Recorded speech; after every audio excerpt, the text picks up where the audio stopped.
sejahtera untuk kita semua. Perkenalkan, saya Dina Andriani. Saat ini, saya merupakan salah satu dosen pada jurusan akuntansi, program studi D3 akuntansi di Politeknik Negeri Ambon.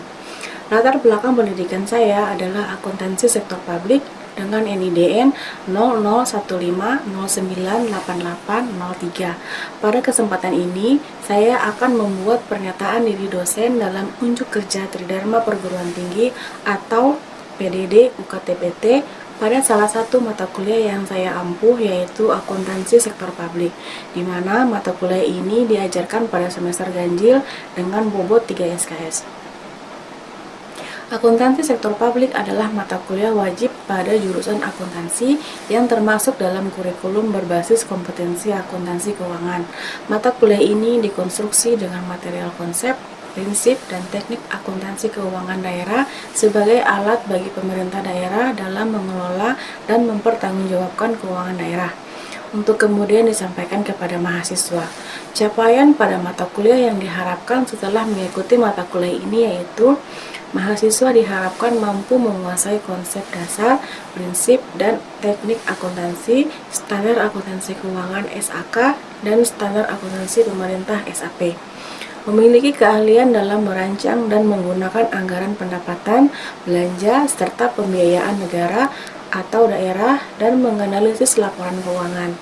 Menerapkan teknologi informasi dalam proses akuntansi sektor publik dengan prosedur pemeriksaan akuntansi yaitu auditing, serta memiliki keahlian dalam pengelolaan administrasi dan perpajakan. Adapun materi pembelajaran dalam mata kuliah ini yaitu 1. Karakteristik organisasi sektor publik. 2. Regulasi dan standar akuntansi pemerintah. 3. Akuntansi keuangan daerah sebagai bagian dari manajemen keuangan daerah. 4. Akuntansi keuangan daerah sebagai bagian dari akuntansi. 5. Laporan arus kas. 6. Akuntansi keuangan daerah. 7. Akuntansi pendapatan daerah. 8. Akuntansi belanja daerah. 9. Akuntansi pembiayaan. 10. Akuntansi aset tetap. 11. Akuntansi kewajiban, serta 12. Akuntansi ekuitas dana. 13. Analisis rasio laporan keuangan pemerintah daerah dan akuntansi badan usaha milik daerah atau BUMD. Proses pembelajaran mata kuliah ini dilakukan secara luring atau tatap muka dengan menggunakan bantuan dari berbagai media pembelajaran yang diharapkan dapat mendukung dalam proses pembelajaran. Selain itu, agar capaian mata kuliah dapat terpenuhi, dalam proses pembelajaran digunakan juga metode DIA, yaitu Delivery, Interaction, dan Assessment. Metode DIA yang pertama adalah Delivery. Di dalam proses penyampaian materi pada saat belajar mengajar, bahan ajar yang digunakan dalam pembelajaran adalah textbook, modul ajar, dan PowerPoint yang berisikan rangkuman materi agar dapat mempermudah mahasiswa pada saat proses belajar mengajar berlangsung. Textbook yang saya gunakan adalah karangan dari Abdul Halim, Indra Bastian, dan Mardiasmo. Selain itu, saya juga menggunakan modul ajar yang disusun oleh saya dengan menggunakan textbook tersebut serta peraturan perundang-undangan yang berkaitan dengan tiap materi yang akan disampaikan. Yang kedua adalah interaction. Proses kuliah di dalam kelas dilakukan dengan metode ceramah dan studi kasus, sedangkan sistem pembelajarannya adalah pembelajaran aktif, yaitu diskusi serta tanya jawab terkait materi ataupun ilustrasi contoh kasus yang disampaikan dalam materi pembelajaran, sehingga dapat didiskusikan bersama. Sebelum memulai proses perkuliahan, saya melakukan review pada materi pertemuan sebelumnya yang diharapkan dapat membuat mahasiswa mengingat dan memahami kembali materi yang telah disampaikan. Selain itu, media WhatsApp juga digunakan untuk memberikan informasi perkuliahan bagi mahasiswa serta tanya jawab pada saat di luar kampus. Yang terakhir adalah asesmen. Pada awal perkuliahan, saya selalu menyampaikan kontrak perkuliahan yang disepakati bersama mahasiswa. Salah satunya adalah penilaian. Di dalam kontrak tersebut disampaikan bagaimana cara saya menilai dan juga bobot penilaian sehingga mahasiswa mengetahui lebih awal dan dapat mempersiapkan diri dengan baik untuk mendapatkan nilai yang maksimal.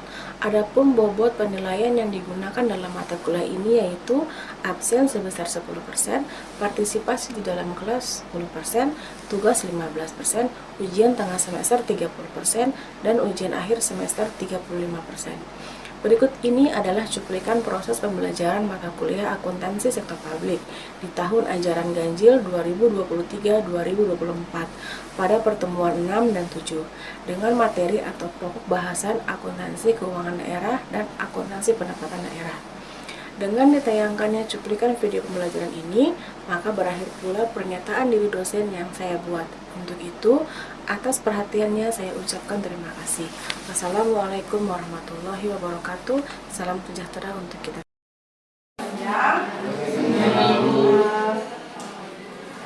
Ini hari pertemuan berapa ya? 6 7 ya. Pertemuan ke-6 dan 7. Sebelum kita belajar, akhirnya kita mulai terlebih dahulu ya. Kita mulai sesuai dengan doa mulai.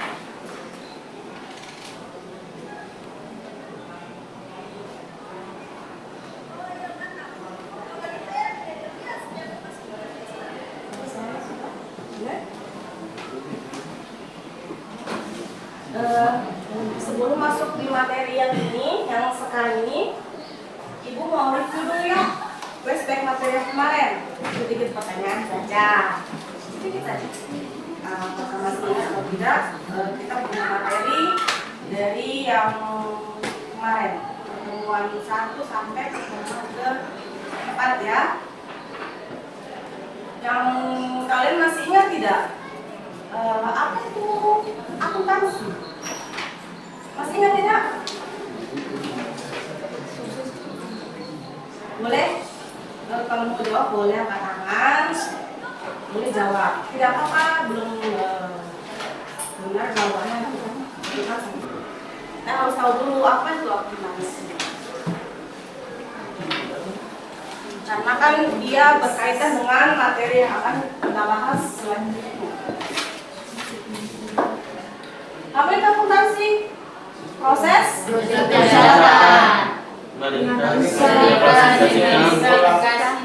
menyajikan data transaksi serta berbagai hubungan dengan keuangan. Iya, jadi akuntansi itu adalah proses pencatatan, penggolongan. Kita golongkan di apa? Buku besar kan? Iya. Kita bikin per itemnya.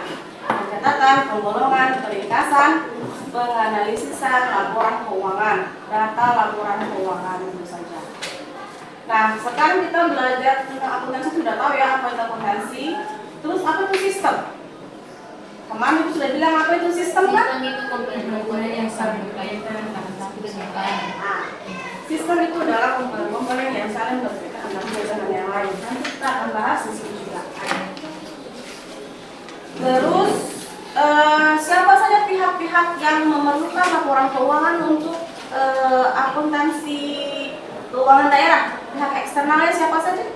Investor, kreditor, dan Ya, investor, kreditor, masyarakat juga, pendidik juga. Pendidik itu untuk apa? Pendidik itu untuk apa? Seperti ibu, guru. Pendidik itu siapa? Untuk apa pendidik?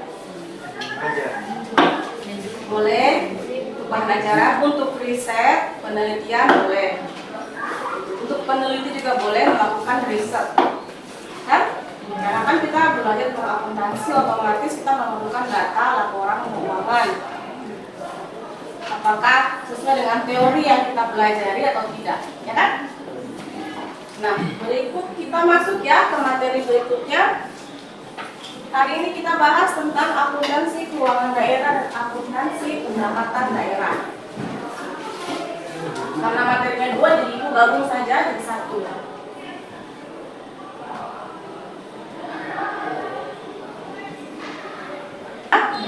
Nah, sekarang ini ada sistem pencatatan. Kemarin juga Ibu sudah jelaskan ada 2, basis akrual dan basis kas. Masih ingat apa itu akrual, apa itu kas? Dan kenapa kita menggunakan salah satu itu, tidak dua-duanya? Untuk di keuangan daerah, akuntansi sektor publik di keuangan daerah, kita menggunakan basis aktual. Kenapa? Apa itu basis aktual? Kalau itu kan pencatatan, artinya Itu akuntansi kayak Dilakukan setelah terjadinya transaksi. dilakukan saat terjadi transaksi. basis aktual itu akuntansi, dia mengakui. Mengakui adanya utang dan piutang. Lebih jelasnya akuntansi mengakui transaksi apabila sudah terjadi tanpa melihat kas itu sudah masuk atau keluar. Jadi dia mengakui utang dan piutang. Jadi dia mengakui itu. Kalau kas itu sebaliknya, dia mengakui adanya transaksi apabila sudah terjadi penerimaan dan pengeluaran kas. Jadi kebalikannya ya. Jadi dia tidak mengakui itu utang dan utang, ya kan? Makanya sekarang itu sudah dipakai basis aktual karena tadi itu dia mengakui utang dan piutang. Kalau di sektor apa namanya selain pemerintahan ini mana Pak? Dalam perusahaan ya, itu di industri itu dia harus wajib pasti ya, karena kan dia mau membesarkan usahanya kan dia perlu apa? Modal kan? Modal itu kan bisa didapat salah satunya dari utang. Toh? Iya. Oke. Jadi untuk sistem pencatatan akuntansi keuangan daerah dia menggunakan basis aktual. Sampai sini ada yang mau tanya? Boleh lanjut? Nah, ini yang kemarin itu bilang siklus. Siklus dia merupakan bagian dari sistem. Jadi dia tuh saling berhubungan antara satu dengan yang lain.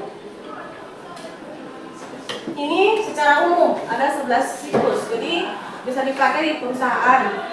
Kalau untuk pemerintahan ini.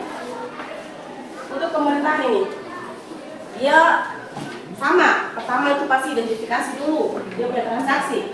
Terus dia menganalisis transaksi itu, terus dia masukkan ke jurnal adalah merupakan pencatatan pertama dalam akuntansi kan? Terus digabung atau disatukan dalam akun buku besar. Itu tadi bilang sebagai penggolongan. Terus ke neraca saldo, terus jurnal penyesuaian neraca saldo setelah disesuaikan, jurnal penutup, laporan arus kas. Untuk ke sektor publik, pemerintahan biasanya langsung ke sini. Laporan arus kas, perubahan likuiditas, rekening keuangan Pemda dan neraca. Bagaimana kalau kita bahas satu kasus ya tentang apa ya? Kita bahas ya. Siklus akuntansi keuangan daerah saja ya kita bahas ya. Contoh kasusnya. Akuntansi itu kan harus berdasarkan apa? Pencatatan harus berdasarkan iya transaksi. Ada apa? Bukti. Jadi kita harus menggunakan bukti berdasarkan bukti, tidak bisa seenaknya sendiri, ya kan? Nah, bukti itu nanti yang memperkuat kita pada saat kita menyajikan laporan keuangan, tentu saja karena laporan keuangan yang kita sajikan itu harus juga berdasarkan dukungan dari bukti-bukti. Karena nanti di laporan keuangan itu pastinya akan diperiksa oleh pihak auditor. Nah, kita bahas sedikit soal auditor. Ini kan berhubungan dengan auditing ya. Nah, kalau misalnya pada saat pemeriksaan laporan keuangan yang dibuat oleh pihak manajemen dalam hal ini adalah pemerintah, kalau misalnya gini, dalam satu pemeriksaan laporan keuangan, misalnya ibu itu kerja di salah satu pemerintahan, Bukan. Kita kan bahasa pemerintahan. Oh, di pemerintahan, ibu yang menyusun laporan keuangan tersebut. Sedangkan suami ibu itu adalah auditor. Auditor eksternal itu apa? Ada auditor eksternal apa? Jamu dong. B.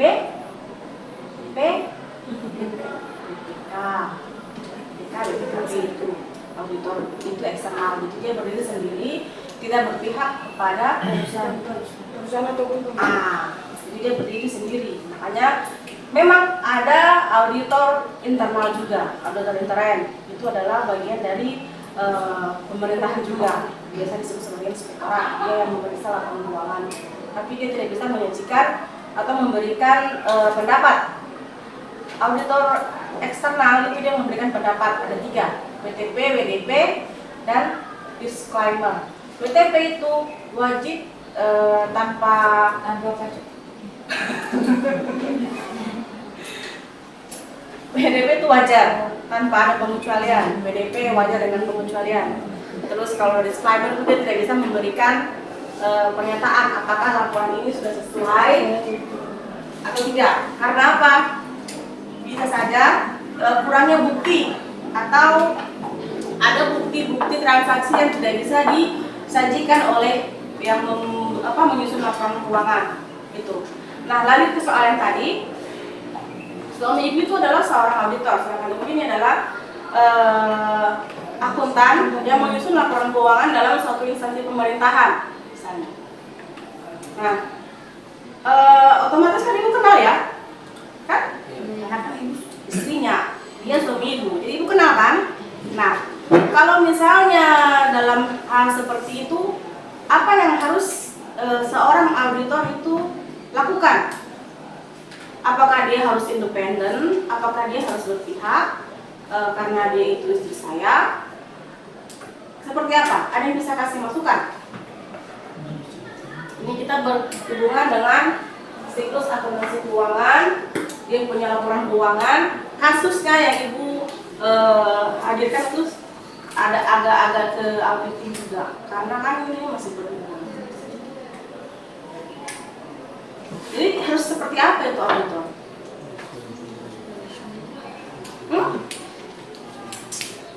Kalau dia memang seorang auditor yang independen, dia itu bertugas pastinya sesuai dengan aturan, ya kan? Dia terikat dengan hukum, dengan negara, otomatis dia harus sesuai. Dia tidak bisa berpihak kepada jadi dia harus independen, tidak boleh berpihak. Apa yang terjadi itu yang dia ungkapkan.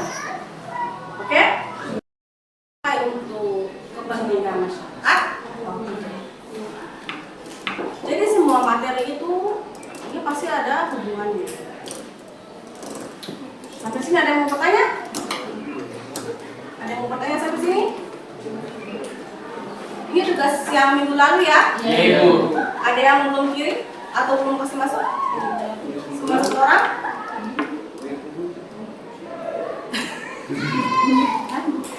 Ada yang selain dia? Ada lagi sudah semua? Di jurusan, otomatis ibu harus kasih materi ke kalian sesuai itu kan? Kita kan punya rencana pembelajaran kan? Jadi kita harus ikut sesuai dengan itu. Jadi kalau materinya sampai segini, berarti memang FPS-nya yang harus ibu ajarkan cuma segitu. Sampai sini? Oh, ibu belum kirim kan? Iya, nanti ibu.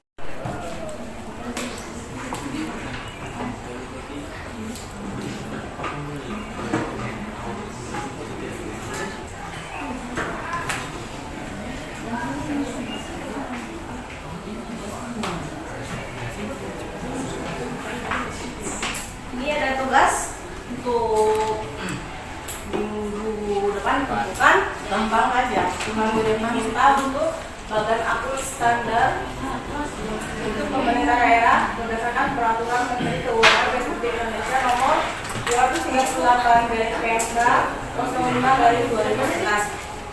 Nanti kan materinya dibagikan ya. Jadi nanti ini tugas untuk minggu depan. Jadi minggu depan itu kita ujian tengah semester ya. Jadi nanti kalian pelajari semua materi yang ibu kasih. Yang ibu kasih bukan tugas ya. Yang ibu kasih. Di bawah setiap akhir pertemuan di bawah kan suka ada tugas tuh. Ada ya kan? Nah, pelajari di situ ya. Bisa? Oke. Sampai sini ada yang mau bertanya? Ada yang mau bertanya sampai sini? Kalau tidak ada, tadi kita buka dengan doa, tutup dengan doa ya. Oke. Untuk mengakhiri kelas hari ini, kita berdoa ya, agar ilmu yang tadi ibu kasih bisa kalian ingat untuk minggu depan kita tes. Benar ini? Ya kan? Oke, bisa dimulai ya berdoanya ya. Berdoa, mulai.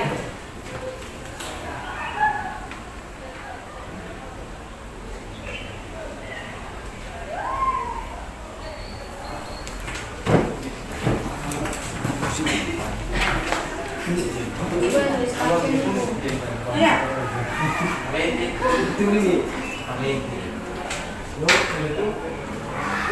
Sudah? Kita akhiri kelas ini ya. Nanti minggu depan kita ketemu lagi jam 3 kita tes ya. Sampai ketemu minggu depan. Bisa sampai masuk nih. Tidak ada pertanyaan kan? Iya, nanti materi kirim ya.